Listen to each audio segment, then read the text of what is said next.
To me, this was probably the greatest missed opportunities in recent years for racial healing in this country.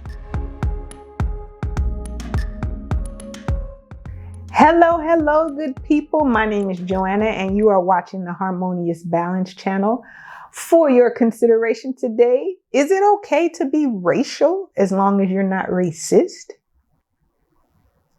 A few years ago, I heard the comment, so-and-so is not racist, he's racial.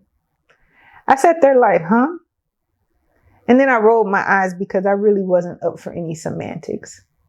But the idea percolated in my mind, and I came to the conclusion that being racial is not any better. To me, it's actually very much worse.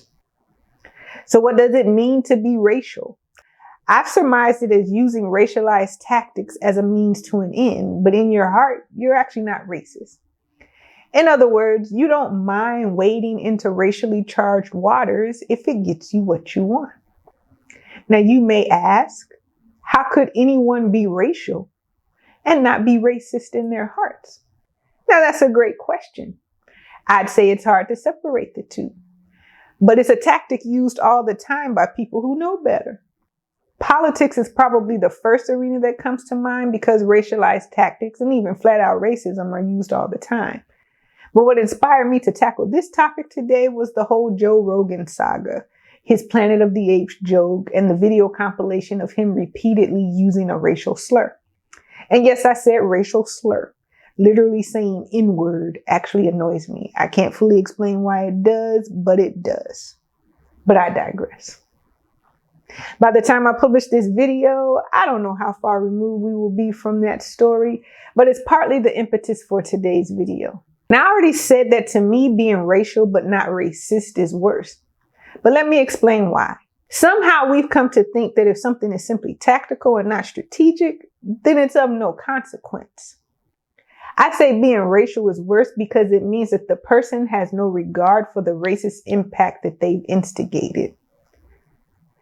For example, think about the Central Park dog walking lady. A black man asked her to put her dog on a leash. How and why the conversation got heated, I don't know, but the end result was her threatening to call the police and tell the police that a black man had threatened her. All of this was captured on cell phone video. Stop. Sir, I'm asking you to stop. Please don't come close to me. Sir, I'm asking you to stop recording me. Please don't come close to me. Please take your phone off. Please don't come close to And me. I'm taking a picture and calling the cops. Please call the cops. Please call the cops. I'm going to tell them there's an African-American man threatening my life. Please tell them whatever you like. I'm in the Ramble, and there is a man, African-American, he has a bicycle helmet. He is recording me and threatening me and my dog. Now, she later tries to convince the public that she was indeed not racist. And let's say for the sake of argument that in her heart, she's not racist. But in the heat of the moment, she was so angry and wanted this man to leave her alone that she blurted out the one thing that she thought would make him back off.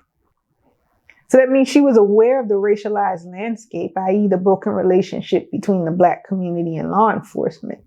And she thought it was to her advantage, so she used it. Now, in this case, her approach backfired on her. The problem is it doesn't always backfire. There are usually serious implications and consequences, even deadly consequences. Now let's turn to what's always presumed to be harmless, jokes, which is the context for the Joe Rogan story and for many people. But let me back up for a second. I think we need to be reminded that jokes and teasing are at the core of many people's traumas. So the notion that we should be able to laugh off jokes after a certain age is a faulty premise to begin with. I needed to say that because we forget that sometimes. In any case, jokes. I heard Trevor Noah's take on Joe Rogan's Planet of the Apes joke, and I thought it was spot on.